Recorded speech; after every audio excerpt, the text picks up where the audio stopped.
I'm leading an eSTEeM project that came out of a discussion at a programme committee meeting.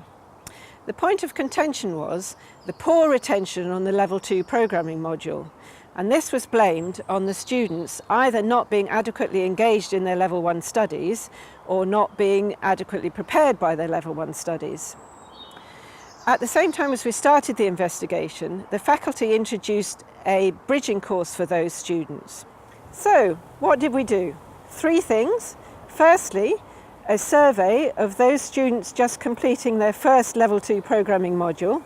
Secondly, a quantitative analysis to establish whether there was any correlation between Level 1 and Level 2 performance. And thirdly, we looked at the students who completed the bridging course and, more importantly, those students that didn't. So, that all sounds well and good, but the main problem was getting the right data. Who to ask? Who had the time? Who had the skills and expertise to extract the data?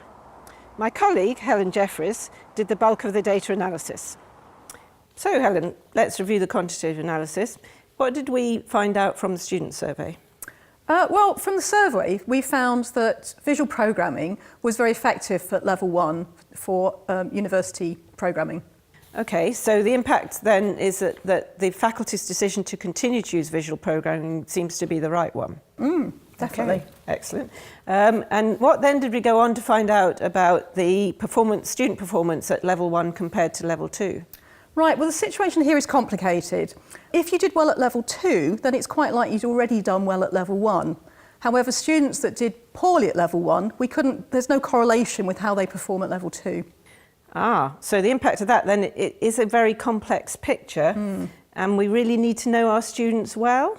Yeah, I think so. I think therefore the relationship between the tutor and the student is quite important here. Yes. Particularly for students that don't do so well. Okay. And finally then, what did we find out about the students who took the bridging course?